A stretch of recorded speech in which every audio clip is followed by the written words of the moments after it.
ओम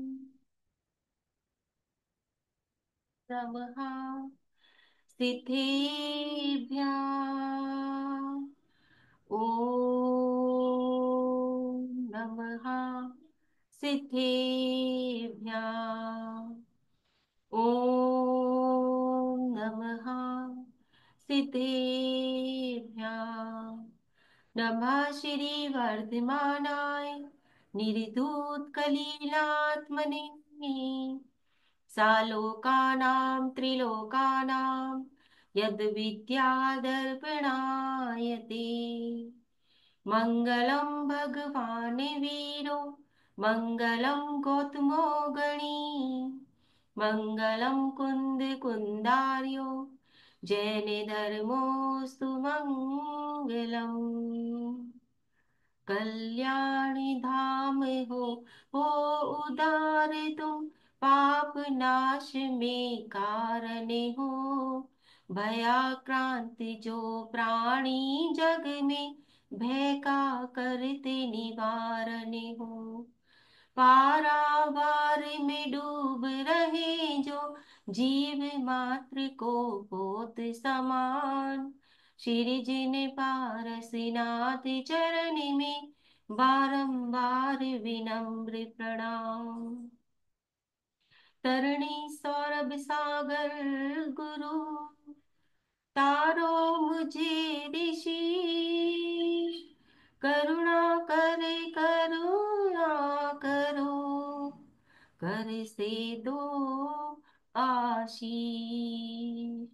सरस्वती नमस्तुभ्यं वरदे कामे रूपिणी विद्यारंभ करिष्यामि सिद्धिर्भवतु मे सदा। जय बोले अनंतानंद सिद्ध परमेष्ठी भगवान की जय। 24 तीर्थंकरों की जय। आचार्य गुरुवर श्री 108 सौरभ सागर जी महाराज की जय। जिनवानी माता सरस्वती माता की जय हो जय हो जय हो। हाँ, तो दो काव्य हमारे हो चुके थे। आज हम 30 और तीसरे और चौथे नंबर का काव्य करेंगे। सबसे पहले हम यहाँ पर संस्कृत में काव्य को पढ़ना सीखेंगे, उसके बाद हिंदी और उसके बाद आगे की रूपरेखा। तो आइए नीता दीदी, हम आपका स्वागत करते हैं। आइए और संस्कृत के नंबर काव्य नंबर 3 और 4 का उच्चारण कीजिए। सभी को सादर जय जिनेन्द्र।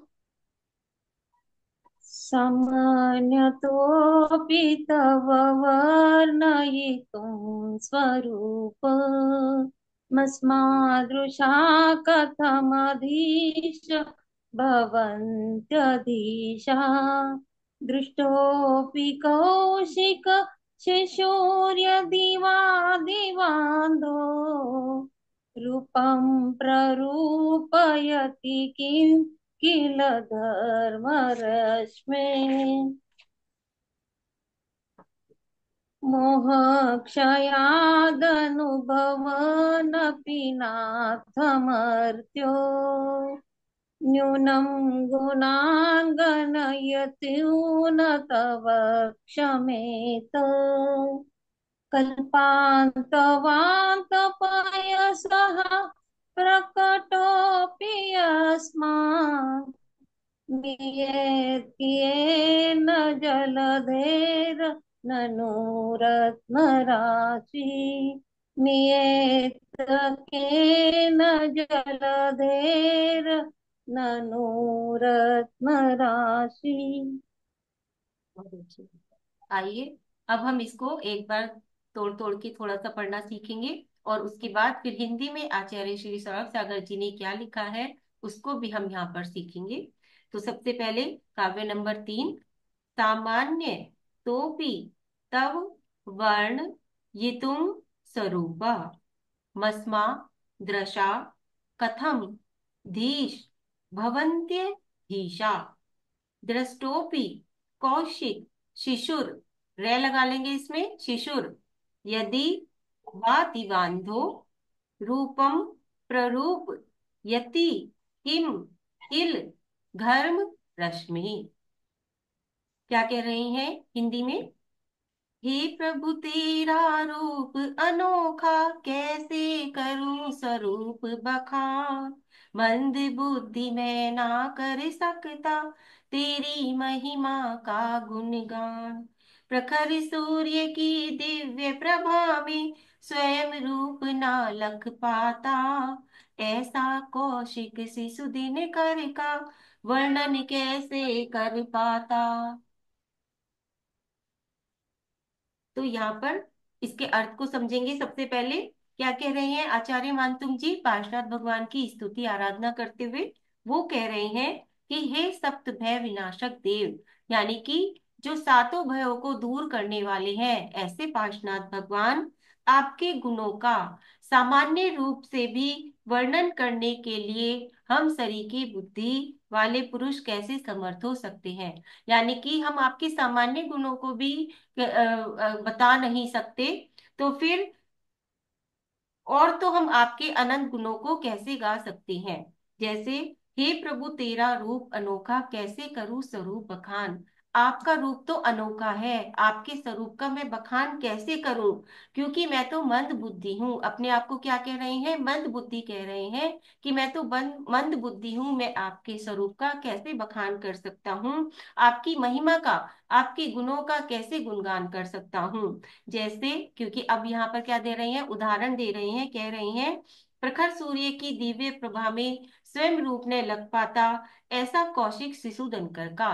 कौशिक मतलब, कौशिक शिशु मतलब उल्लू का जो बच्चा होता है, उल्लू जो पक्षी होता है उसका जो बच्चा होता है, वह दीठ होकर सूर्य के जगमगाते बिंब का वर्णन कैसे कर सकता है। क्योंकि उल्लू को तो दिन में दिखाई नहीं देता, रात में ही दिखाई देता है। तो जब वह अपने स्वरूप को ही नहीं देख सकता, तो वह सूर्य के बिंब को नहीं देख सकता, तो फिर वह उसका वर्णन कैसे करेगा। जिसने जिस चीज को देखा ही नहीं, तो वह उसका वर्णन भी नहीं कर सकता। तो उसी प्रकार से मैं भी हूं कि मैंने आपके अनुपम रूप को नहीं देखा है, फिर मैं कैसे आपके अनुपम रूप का बखान कर सकता हूँ। मैं तो सामान्य सा हूँ, मैं तो मंद बुद्धि हूँ। इस प्रकार से यहाँ पर आचार्य कुमुदचंद जी पार्श्वनाथ भगवान की भक्ति करते हुए कह रहे हैं। ठीक है। अब इसकी जो रिद्धि है तीसरे नंबर के काव्य की, वो है ओम रीम अरहम नमो समुद्दे भयम सामयति बुद्धिणम। ये इसकी रिद्धि है। उसका मंत्र है ओम भगवते पद्मद्रय निवासिने नमः स्वाहा। ठीक है, ये इसका मंत्र है। तो आइए देखते हैं अब इसमें आगे की ओर कि काव्य नंबर 3 से हमें क्या चीज की प्राप्ति हो सकती है। इसका उद्देश्य है, क्या है, जल भय निवारक, यानी कि जल भय निवारक ये काव्य है। जल यात्रा, समुद्री यात्रा निर्विघ्न इससे हमारी संपन्न होती है। ठीक है, समुद्री यात्रा हो चाहे जल यात्रा हो, ये इससे हमारी निर्विघ्न संपन्न होती है। और डगमगाता जहाज, जो पानी के जहाज होते हैं वह डूबता नहीं।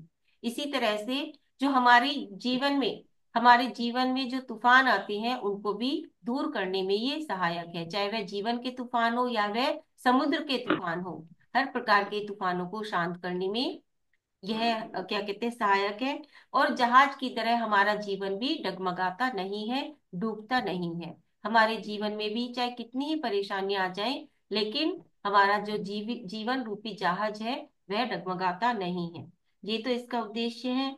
अगर समस्या हो, जैसे बच्चा डूब रहा हो, ठीक है, या कोई भी डूब रहा हो पानी में, या किसी को पानी का फोबिया हो, पानी से भय लगता हो, पानी से डर लगता हो, या फिर कोई बोरवेल में गिर जाए, ठीक है, किसी चीज में गिर जाए, या फिर हमारी वस्तु या प्रॉपर्टी डूब रही हो, ठीक है, तो जो भी चीज, या फिर हमारे कैरियर का ग्राफ नीचे जा रहा हो, डूब रहा हो, या कोई हमारी कीमती चीज है वह डूब रही हो, मान लीजिए उसके रेट कम होते जा रहे हो, तो उन सब के लिए ये काव्य है हमारा काव्य नंबर 3।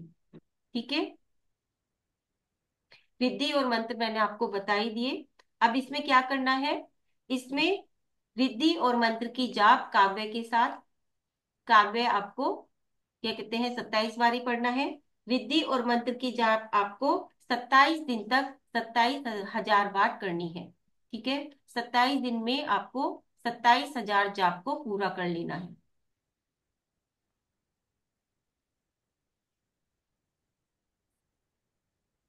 इसकी जो दिशा होगी वो पश्चिम दिशा होगी। पश्चिम दिशा की ओर मुंह करके करनी है ये। और समय ब्रह्म मुहूर्त ही रहेगा। ठीक है। आसन सफेद रंग का, श्वेत श्वेत आसन सफेद, माला भी सफेद और रंग भी सफेद। ठीक है। सफेद रंग का आसन, वस्त्र, माला आदि सभी चीज आपको सफेद रंग की लेनी है, श्वेत कलर की। ठीक है। अगर आपकी प्रॉपर्टी डूब रही है तो इसमें आपको शांति धारा 7 रविवार तक, 7 संडे तक आपको शांति धारा, अगर पुरुष है तो बहुत अच्छा है, घर के पुरुष करके आए अगर। ठीक है, शांति धारा करके आए। और जो स्त्री है वो देखे शांति धारा। ठीक है, दोनों को जाना है। पुरुष शांति धारा करें 7 संडे तक और स्त्रियां देखें शांति धारा करते हुए।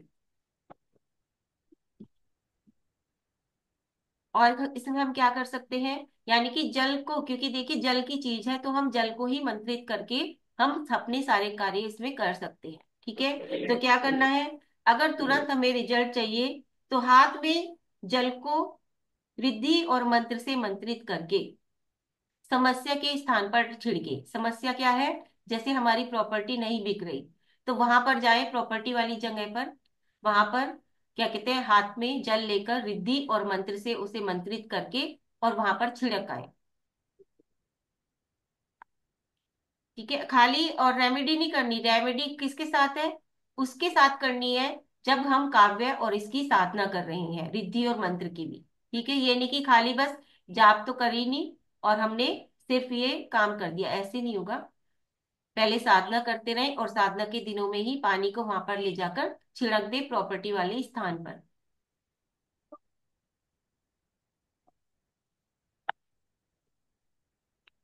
पानी का फोबिया, मान लीजिए बच्चे स्विमिंग सीखना चाहते हैं लेकिन उन्हें पानी के अंदर जाते हुए डर लगता है, तो तब भी हम कर सकते हैं वहां उस स्विमिंग पूल के अंदर, मतलब स्विमिंग पूल पर वहां पर खड़े होकर जल लेकर हाथ में वहां रिद्धि मंत्र से आप वहां पर छिड़क दीजिए। तो बच्चा जब पानी में उतरेगा तो उसको डर नहीं लगेगा। ठीक है। तो इस तरह से ये कार्य हम कर सकते हैं। और जिन बच्चों को ज्यादा डर लगता है पानी से, तो हम उन्हें रिद्धि और मंत्र से मंत्रित करके पानी को पिला भी सकते हैं। ठीक है। तो इस प्रकार से हम इसमें ये कार्य कर सकते हैं। इसका जो बीजाक्षर है वो है शम। शय षटकोण वाला शय और उसके ऊपर बिंदी, शम बीजाक्षर है। जो जल स्तंभन बीज है, यानी कि जल को स्तंभन करने के लिए ये बीजाक्षर है, जल को रोकने के लिए, जल स्तंभन के लिए।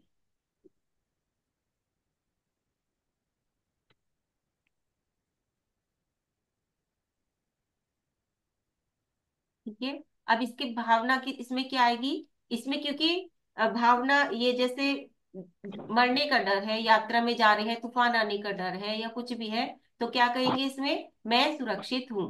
ये भावना कि मैं सुरक्षित हूँ या मैं पूर्ण रूप से सुरक्षित हूँ, इस तरह से हम इसमें अपनी भावना बहा सकते हैं।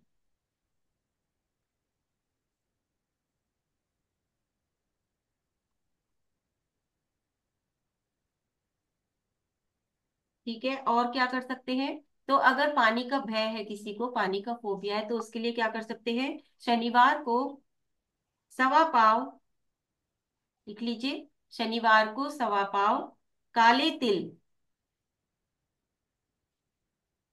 काले कपड़े में बांधकर 7 बार उतारकर अमुक व्यक्ति के ऊपर से, यानी कि जिसको पानी का डर लगता है उसके ऊपर से उतारकर नदी में फेंक दें, तो पानी का भय दूर हो जाता है।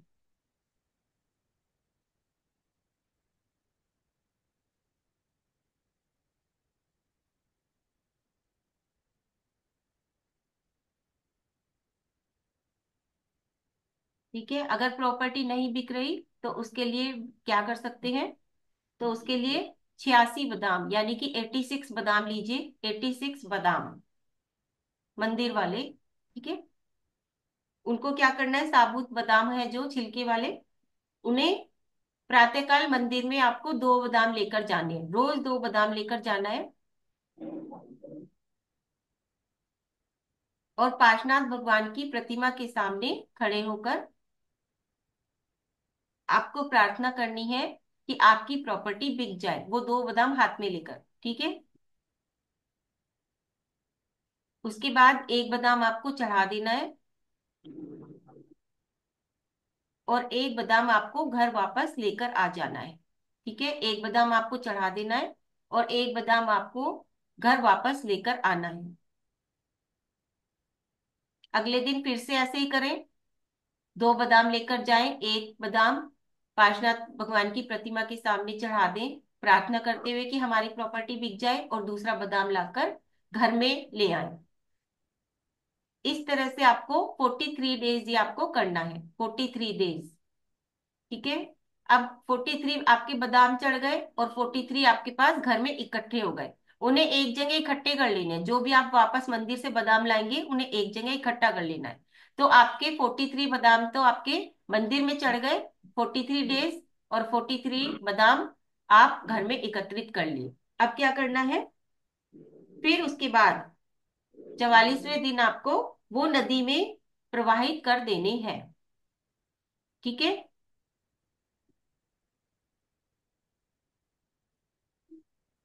और साथ ही साथ इन दिनों में आप काव्य नंबर 3 की साधना भी करते रहिए, रिद्धि और मंत्र की जाप भी करते रहिए, इसी इंटेंशन के साथ कि आपकी प्रॉपर्टी बिक जाए, आपकी प्रॉपर्टी बिक जाए, ठीक है।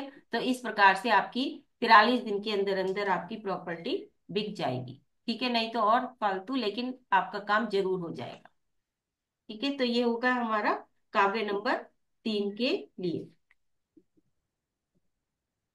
उसके बाद काव्य नंबर 4, तो सबसे पहले इसको देखेंगे। काव्य नंबर 4 जो है वो असमय निधन विनाशक है, यानी कि अकाल मरण आदि हो जाए उसके लिए। तो इसमें देखिए क्या है, सबसे पहले मोह क्षया दनुभव भवन्नपि नाथ मर्त्यो नूनम गुणान गणयितुम न तव क्षमेत कल्पांत वांत पैसा प्रकटोपि यस्मान मीयेत केन जलधर धेर ननु रत्न राशि।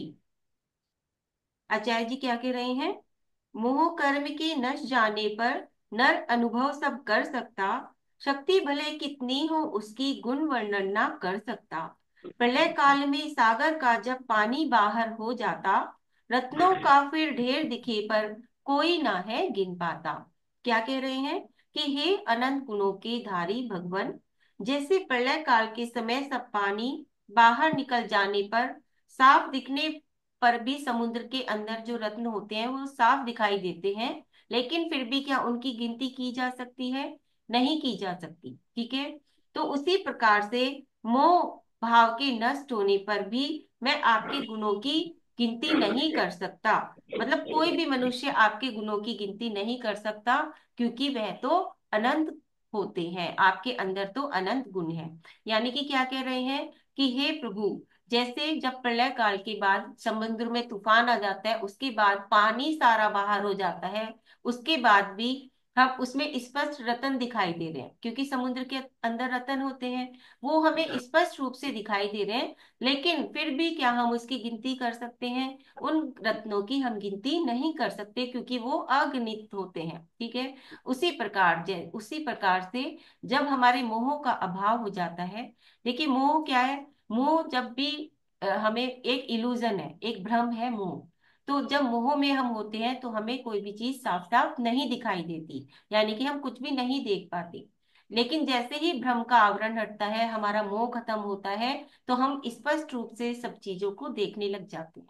तो यहाँ पर यही कह रहे हैं कि मोह के अभाव होने पर भी हम, यानी कि स्पष्ट दिखने पर भी हम आपके गुणों को नहीं गिन सकते। क्यों? क्योंकि आपके अंदर जो गुण है वो अगणित है, यानी कि वो अनंत है, ठीक है। तो इस प्रकार से यहाँ पर ये चौथे नंबर के काव्य का अर्थ हुआ। इसकी जो रिद्धि और मंत्र है वो है, रिद्धि है ओम रीम अरहम नमो धमराय जैतीये। मंत्र है ओम नमो भगवते रीम श्रीम क्लीम अरहम नमः स्वाहा, ठीक है। अब इसमें क्या क्या इसकी विशेषताएं हैं वो देखते हैं काव्य नंबर 4 की। तो अकाल मरण, यानी कि बच्चों का अकाल मरण नहीं होता, जैसे बच्चे कम अवस्था में ही मर जाते हैं, असमय निधन नहीं होता उनका। और इससे क्या है, इस काव्य को करने से हमारा अंदरूनी आभा मंडल बढ़ता है, यानी कि ऑरा, जिसे हम ऑरा भी कहते हैं। दो प्रकार का ऑरा होता है, एक बाहर का ऑरा होता है और एक अंदर का ऑरा होता है। तो इससे क्या है, हमारा अंदर का आवरण, अंदर का आभा मंडल बढ़ता है, ऑरा बढ़ता है। और जो संतान है वह चिरंजीवी होती है, यानी कि वह जीवित रह जाती है। जिनके बच्चे जल्दी जल्दी मतलब होते हैं उनको, उनके लिए है, उनका अकाल मरण नहीं होता। और क्या क्या है, बार बार गर्भपात जिनका होता है वह नहीं होता। बच्चों का अकाल मरण और कमजोर आभा मंडल हो, अगर किसी का कमजोर आभा मंडल हो और तो हम ये काव्य कर सकते हैं। अगर बच्चे बार बार गर्भपात होता है किसी का, तब हम ये काव्य कर सकते हैं। और अगर बच्चों का जल्दी जल्दी मरण होता है, अकाल मरण होता है, तब भी हम ये काव्य कर सकते हैं। ठीक है। अब इसमें दिशा है ईशान, ईशान दिशा की ओर बैठकर आपको करना है। काव्य के साथ रिद्धि और मंत्र की आपको जाप करनी है। काव्य 27 बार आपको पढ़ना है डेली। और ये आपको 44 दिन तक, 44 डेज तक आपको कम से कम 80,000 जाप करनी है। 44 दिन तक 80,000 जाप। ठीक है। 44 दिन के अंदर अंदर आपको 80,000 जाप करनी है, रिद्धि मंत्र के साथ। और काव्य आपको 27 बार डेली पढ़ना है। समय इसका ब्रह्म मुहूर्त रहेगा। दिशा मैंने बता दी, ईशान दिशा। इसमें आसन, रंग और माला। आसन काला, वस्त्र काले रंग के, और माला कमलगट्टे की माला। कमलगट्टे की माला लेकर आपको ये करनी है जाप।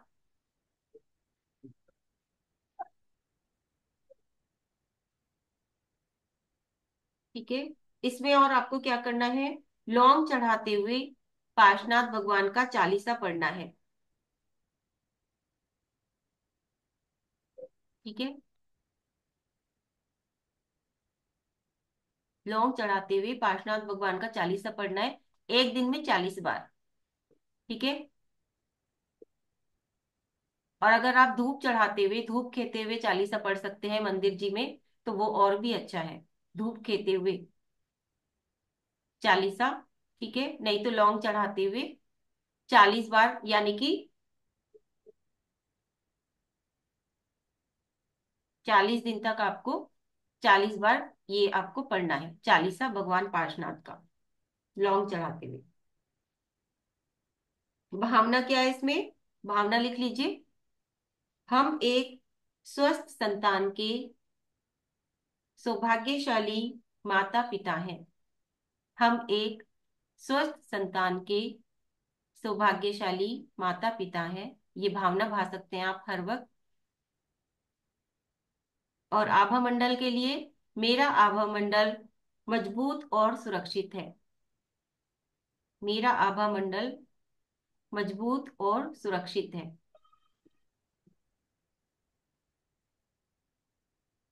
इसमें बीजाक्षर है ह्रोम।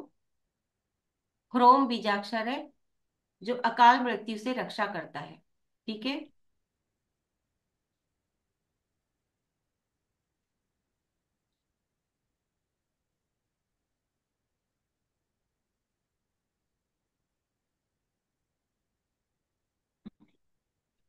और क्या कर सकते हैं, तो देखिए, असमय गर्भपात ना हो उसके लिए लिख लीजिए। गर्भवती स्त्री, जब भी गर्भ का पता चले तो तब से गर्भवती स्त्री अपनी लंबाई के बराबर लाल धागा ले, उसे गंधोदक या कच्चे दूध से शुद्ध कर ले, फिर उसे अपनी बाई भुजा में बांध ले। बाई भुजा यानी कि लेफ्ट हैंड। ठीक है, अपने लेफ्ट हैंड में बांध ले, बाजू में बांध ले। और जब तक डिलीवरी नहीं हो जाती तब तक वो उसको बांधे रखे।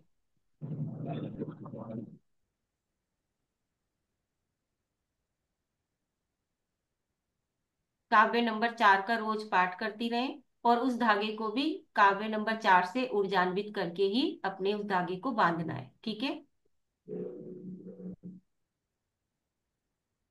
और डेली काव्य का पाठ 23 बार करना है। एक बार नहीं पढ़ना, कम से कम 23 बार उसको रोज पढ़ना है, ठीक है, जब तक डिलीवरी नहीं हो जाती। काव्य नंबर 4 को 23 बार डेली पढ़ना है।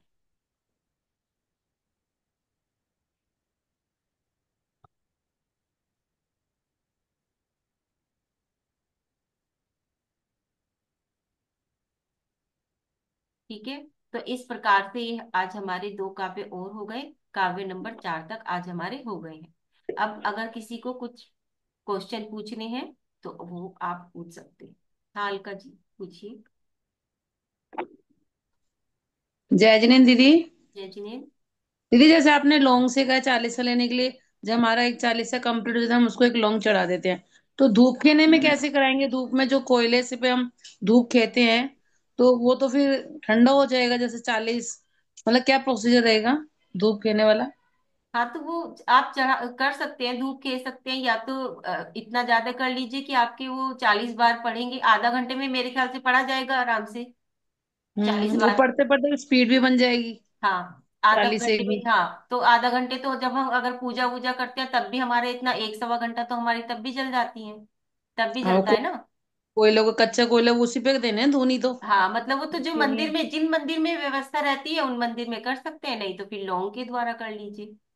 घर में कर सकते हैं धूप से दीदी, या लौंग मंदिर से करें? नहीं, मंदिर में ही कहा है ना, भगवान पार्शनाथ ओके, की हाँ, नहीं प्रतिमा वो के तो सामने। कहने से, ये तो प्रोसीजर इस वजह से है। अगर नॉर्मली जैसे हम किसी भगवान का 40 थापते हैं, 40 टाइम करते हैं, तो उसमें लौंग तो पॉसिबल होता है, लौंग है, बादाम है, चावल की उससे पूंज सी कर लेते हैं।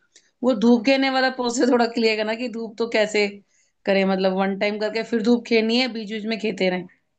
नहीं, वन टाइम करके धूप खे दीजिए, जैसे आपकी अच्छा। मर्जी, जैसे भी आपका बैठे ऐसे कर सकते हैं आप। हम्म। ठीक है। ओके, क्योंकि उसको तो हम काउंटिंग का लॉन्ग से करते हैं, कई हम्म। बार काउंटिंग कर लेते हैं कि हमारा इतने टाइम हो गया। धूप में तो फिर काउंटिंग का नहीं रहेगा। नहीं वो तो है ही, लेकिन लॉन्ग तो तब भी हाँ। रखनी पड़ेगी, धूप में काउंटिंग यस तो नहीं यस। होगी, वो तो एक क्या हाँ। कहते हैं एनर्जी के लिए है धूप तो। ओके, वो तो फिर हम बीच में भी कर सकते हैं, ठंडी होने लगी वैसे भी धूप है तो काउंटिंग हम हाँ हाँ लॉन्ग से बिल्कुल। रखें तो बेस्ट रहेगा, राइट? बिल्कुल। ठीक, ठीक है दीदी। थैंक यू, जय जने दीदी। जय जी। हाँ अर्चना जी। हाँ, जय जिनेन्द्र दीदी। जय ये जो जिनेन्द्र। आप बता रहे थे उस समय नेट चला गया था। शनिवार को 1.25 पाव काले तिल काले कपड़े में, क्या लिखा है आपने, ये नहीं मालूम। काले कपड़े में बांधकर 7 बार उतार कर अच्छा, 7 बार उतार के। नदी में फेंक दे, हाँ। नदी में पूरी पोटली। हाँ पोटली। देख दे। और दूसरा ये जो आपने पीडीएफ भेजा ना, इसमें रिद्धि मंत्र तो कोई है ही नहीं, इसमें खाली है, श्लोक और बोले। नहीं नहीं है हैं? ना रिद्धि मंत्र, सबसे लास्ट में नहीं, देखिए, लास्ट वाले पेज पर देखिए ना। नहीं रिद्धि मंत्र तो नहीं है। ऐसे वो देखिए, लिखे हुए हैं बाद में, जो हिंदी के लिखे हुए हैं कि हैं। सबसे लास्ट पेज पर रिद्धि है और फिर उसके बाद मंत्र है, सबसे पहले संस्कृत का है, फिर उसके अर्थ है, फिर आचार्य श्री द्वारा लिखा हुआ है हिंदी का, फिर उसके बाद रिद्धि है, फिर उसके बाद मंत्र है, ऐसे है पीडीएफ वो पूरी। वो हो सकता है हमारे पास नहीं आया, वो नहीं है हमारे में रिद्धि मंत्र मैंने की मतलब। भेजी ही एक पीडीएफ है, और कोई पीडीएफ भेजी ही नहीं है, मैंने सिर्फ एक ही पीडीएफ भेजी है पूरे ग्रुप्स में। हो सकता है जब निकाल के लाए होंगे तो भूल गया होगा ना, फिर हम चेक कर लेंगे दोबारा। हाँ, मंत्र का नहीं है इसमें। चेक कर लीजिए, नहीं मैं आपको दोबारा पीडीएफ भेज दूंगी। हाँ जी, लेकिन है नहीं हमारे में, हम देख लेंगे फिर। ठीक ठीक है। है। हाँ, जय। ठीक है। जय जी। हाँ, किसी और को कुछ पूछना है? हाँ शकुंतला आंटी जी, अनम्यूट कीजिए।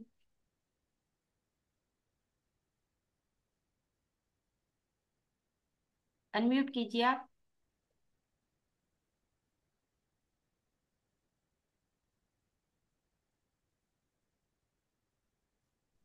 हाँ जी। जय जिनेन्द्र दीदी।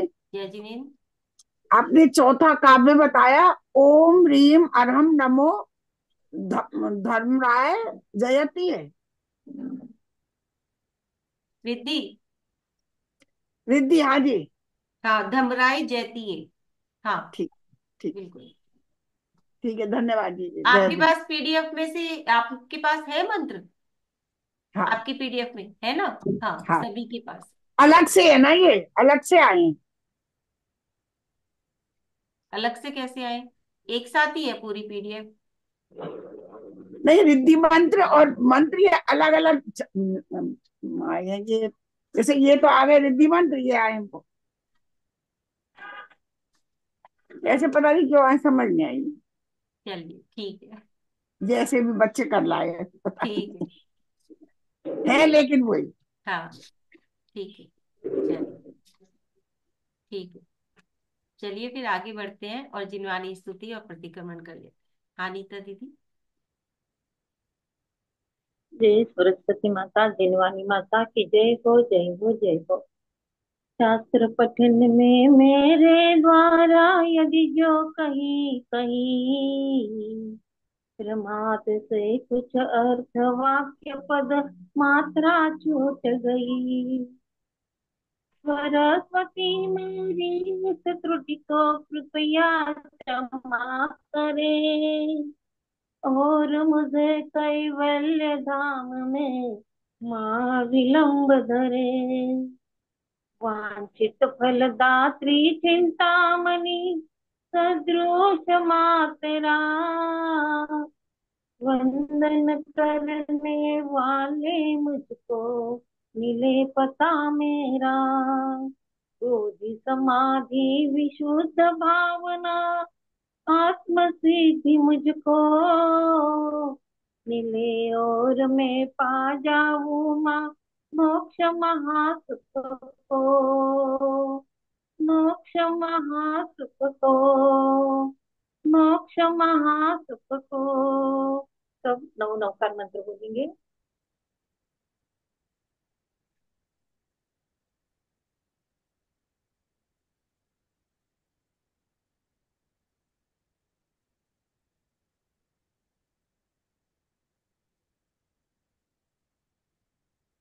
सभी को जय जिनेन्द्र।